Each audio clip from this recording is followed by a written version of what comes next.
Hola, buenas tardes. Mi nombre es Miguel Ángel Reyes Zamudio. Soy de la Facultad de Derecho, semiescolarizado. Soy del grupo 1, aula 4. Estamos en la materia de Derecho Procesal. Hablaremos sobre lo que se vio en el resumen 3, empezando por los medios de prueba. Los medios de prueba son mecanismos o medios que la ley otorga a las partes en conflicto, con la única finalidad de que cumplan con su cargo procesal en materia de prueba, ¿no?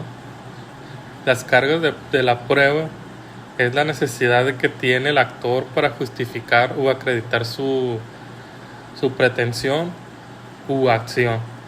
Y en el caso de la área demandada, sirve como carga probatoria y consiste en acreditar eh, los hechos constitutivos y sus excepciones para tener una defensa, y toda carga debe de estar acreditado todos los hechos y mediante el Código Procesal Civil, ¿no?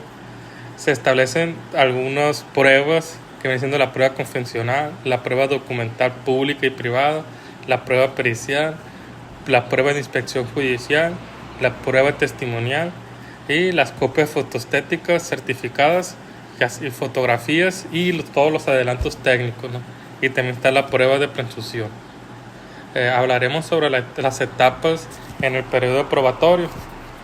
Las etapas en las que se divide ya sea el ofrecimiento, que son las partes que ofrecen los medios de prueba que se estimen pertinentes bajo los siguientes requisitos, ¿no?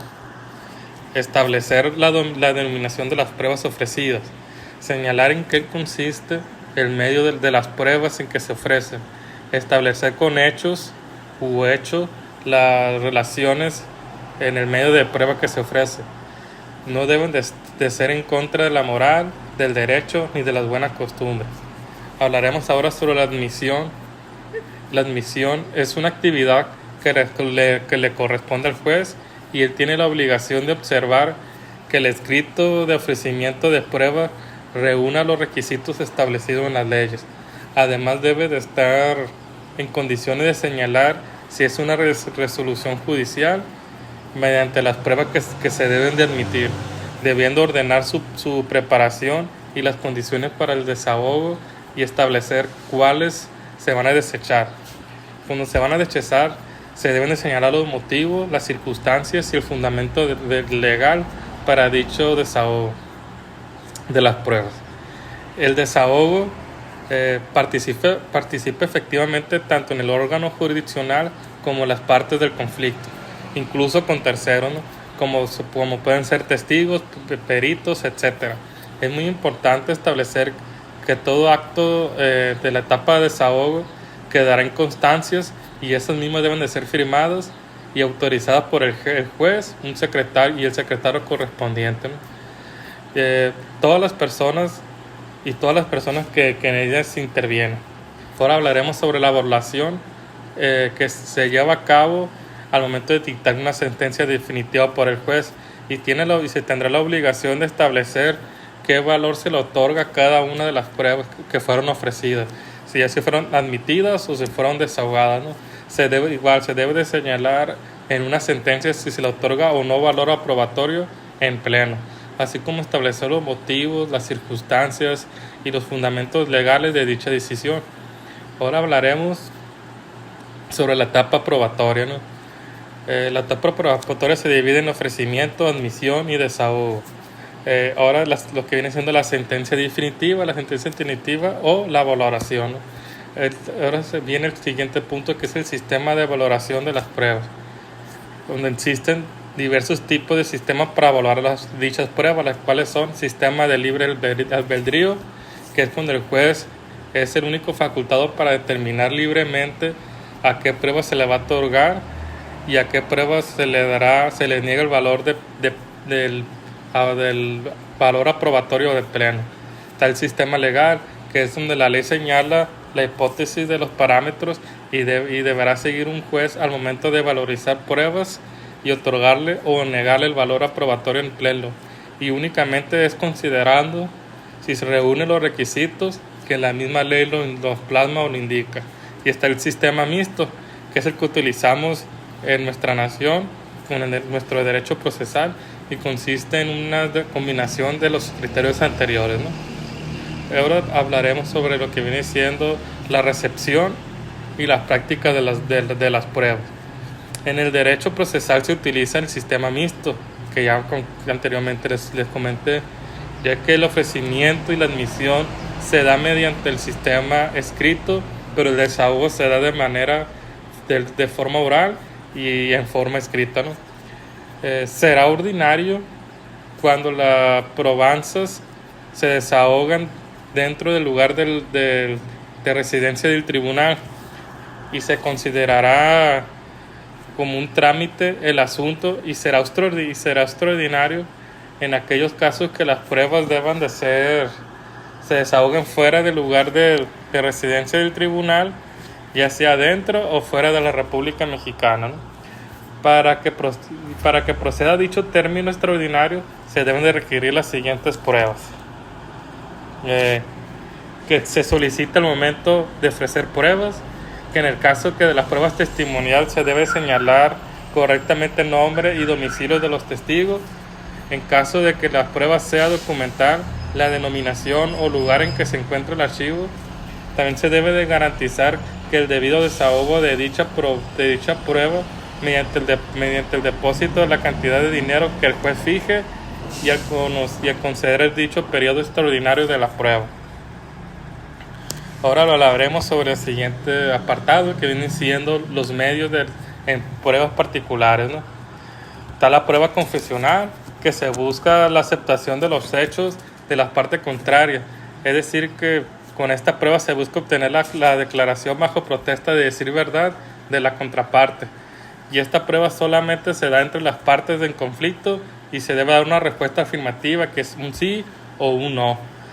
Si la persona no comparece el día y la hora que se señale para el desahogo de la prueba, sin que exista una razón justificada, se declarará como confeso de las posiciones, y se clasificarán y que califiquen de manera legal. Lo mismo ocurre cuando el absolvente no da respuestas categóricas o conteste con evasivas. Al final se debe de firmar el acta por las personas que intervinieron en dicha diligencia. También tenemos lo que viene siendo la prueba documental. La prueba documental es cualquier archivo que contenga la leyenda o afirma que debe ser por parte del conflicto para acreditar el hecho o algunas circunstancias en el juicio. Y será prueba documental pública cuando el documento es elaborado por un funcionario en el que ejerció sus funciones como persona investida, que da fe pública a los documentos públicos que se implementarán en los hechos, ¿no? Y están los documentos privados, que esos deben de ser rectificados por quienes elaboren para que obtengan valor probatorio en el pleno y se consideren de fecha cierta y determinada. Las pruebas documentales de manera regular se deben de exhibirlas en la demanda y la contestación de la demanda. Ahora hablaremos sobre la prueba testimonial. Las pruebas testimoniales son las personas que tengan conocimiento sobre los hechos del litigio y tienen la obligación de comparecer el día, la hora en el tribunal para ser señalados y poder ser eximados como testigos.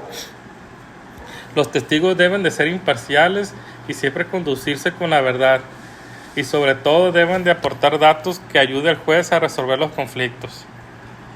Y es resultando importante que conozcan los hechos de manera personal y directa. Ahora está la prueba pericial, que la prueba pericial es que al momento de ofrecer la prueba se debe de señalar el nombre, el apellido del perito y los estudios cursados por el perito, ya sea agregando su domicilio. Debe de ser expresar los puntos sobre lo que emitirá el dictamen, y el perito firmará el escrito ofreciendo para los efectos de aceptación y protesta del cargo conferido, ¿no? Debe de ser una prueba admitida se le dará la vista por parte contraria para que en términos de 3 días se designe el perito y amplíe sus puntos en el cuestionario si así lo ve conveniente, ¿no? Se deben de firmar por escrito para poder ser aceptada dicha protesta. Cuando la parte contraria no designe un perito, el juez habrá designado como en su rebeldía, y posteriormente los peritos deberán emitir su dictamen y se le ordenará vista a la parte contraria en un término de 3 días igualmente, ¿no? Para que manifieste lo que su derecho convenga. Ahora hablaremos sobre las pruebas de inspección judicial.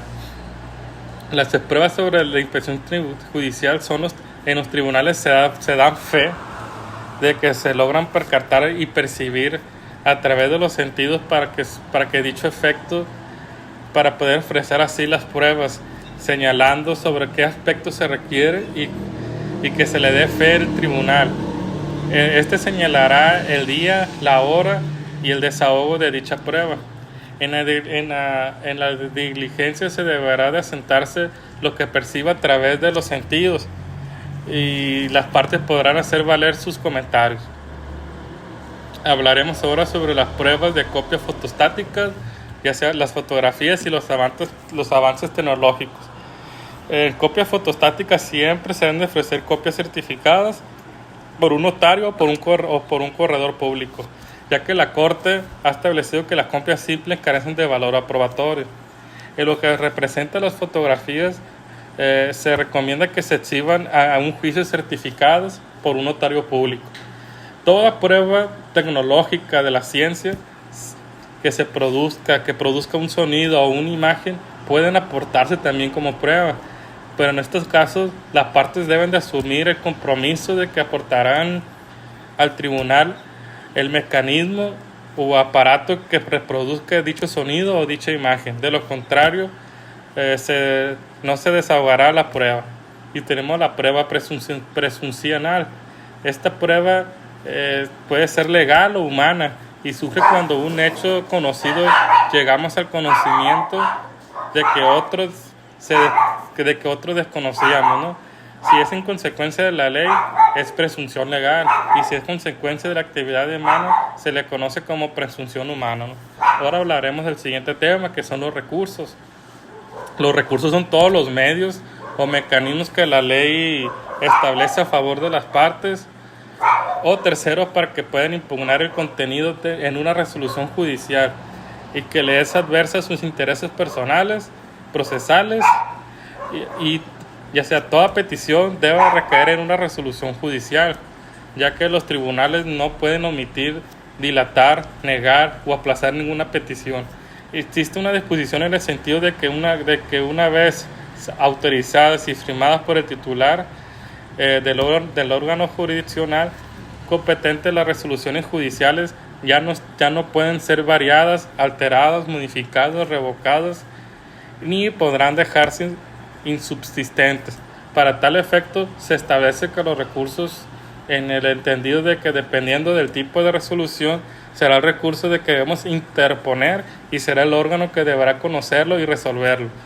La ley civil establece los siguientes recursos. Recursos de revocación. Estos proceden en contra del decreto y autos y no son apelables. Se deben interponer ante el propio juez que haya dictado la resolución en forma escrita dentro del término de 3 días contados a partir del siguiente día de la notificación. Se debe de expresar los agravios que causa la resolución, siendo personal y directo, ya que interpuestos en el recurso del juez deberá de admitirlo o desecharlo, y solo pueden deshacerse por frívolos o improcedentes. Si se admite el recurso, se le dará vista a la contraparte para que en término de 3 días manifieste lo que a su derecho convenga. Transcurriendo el término anterior, el juez tendrá un término de 3 días para resolver el recurso y deberá señalar si se declara procedente o improcedente el mismo.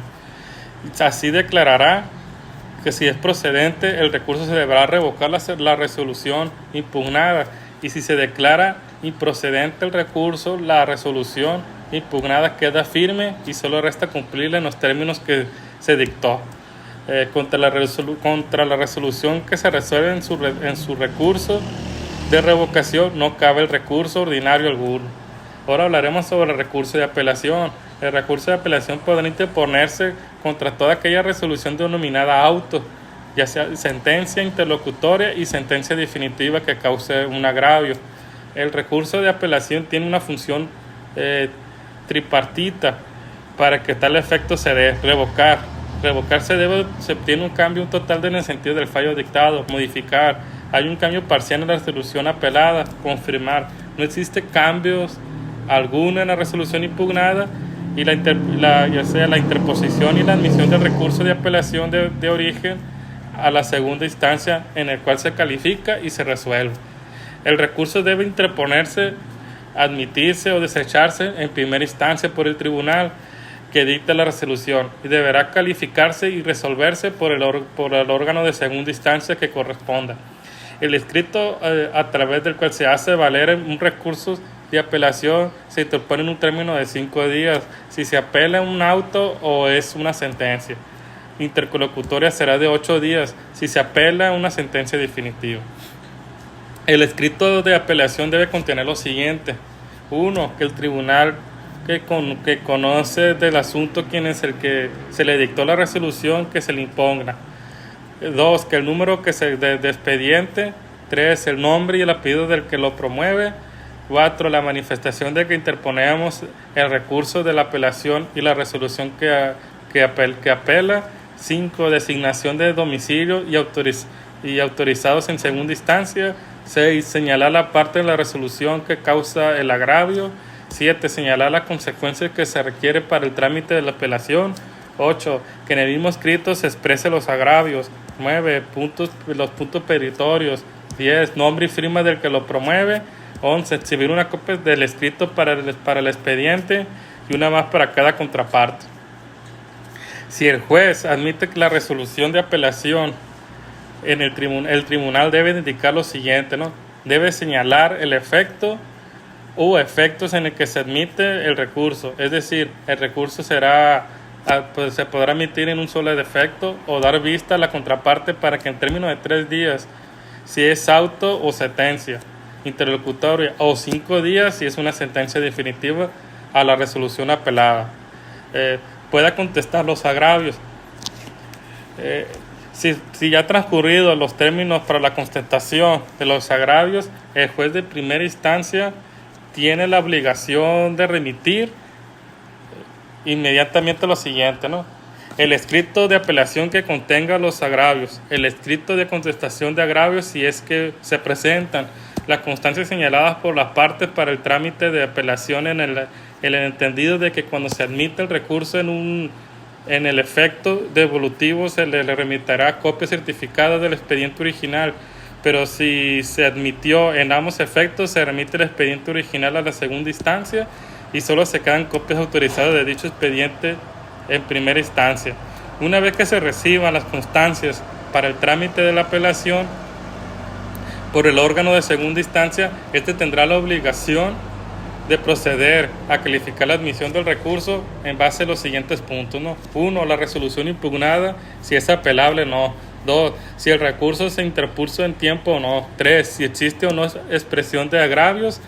Y en el caso de que el tribunal de segunda instancia se percata de que a falta de cualquiera de estos puntos anteriores señalados, tiene la obligación de detener el proceso y remitirlo al órgano de primera instancia. Ahora hablaremos sobre el recurso de queja, que procede en contra de aquella resolución que niega la admisión de un recurso de apelación. Este recurso se interpone ante el superior jerárquico del juez que niega admitir la apelación y se debe interponer por escrito dentro de los 3 días siguientes de haberse notificado la resolución que se desecha la apelación, y se debe de expresar los agravios que causó la resolución que impugnada el juez al tener conocimiento sobre dicha resolución, ordenar dar visita a la contraparte en 3 días para que comparezca de manifestarlo lo que su derecho convenga ante el superior jerárquico del juez. Asimismo, el juez gozará de un término de 3 días para dar dicho informe y explicar las razones y los motivos legales por el que desechó dicho recurso de apelación. Consecuentemente, el superior jerárquico del juez tendrá un término de 3 días para resolver la queja, ya sea declarando fundada o infundada la misma. El recurso de responsabilidad civil. Ese consiste en llevar a cabo un procedimiento judicial cuando se actualice cualquiera de los siguientes supuestos: por la responsabilidad civil en que pueden incurrir los jueces y magistrados en el desempeño de sus actividades jurisdiccionales; por la responsabilidad civil cuando los mencionados funcionarios judiciales infringen la ley y por negligencia o ignorancia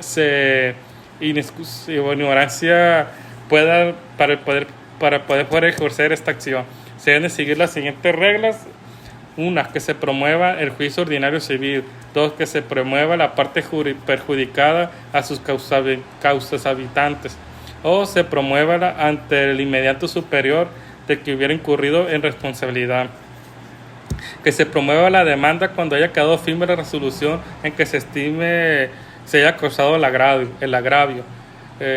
Para efecto de dar competencia a los órganos jurisdiccionales en materia de responsabilidad civil, se sugiere el siguiente orden, ¿no? 1. Si la resolución que causa agravio dictado por el juez menor, conocerá de ella los jueces de primera instancia de la misma jurisdicción. 2. Que el Supremo Tribunal de Justicia conoce únicamente la instancia de las demandas promovidas en contra de los jueces de primera instancia y los jueces menores de la capital. 3. Si el tribunal del pleno conoce las demás demandas interpuestas en contra de los magistrados que la integran, también es de única instancia, o las sentencias que se dicten no podrán combatirse por recurso alguno. El término para interponer la demanda será de 1 año contando a partir de que se dicte la resolución que causa los agravios. A la demanda debemos se deben con constancia integral de expediente del que manda el acto que se combate. Es importante establecer que la sentencia que dictó en esta clase de asuntos, aun cuando salga favorable, nada afectará o variará el contenido de la resolución que nos cause el agravio. Por mi parte sería todo, un placer. Se aprendió mucho en esta clase, espero que les haya gustado mi resumen.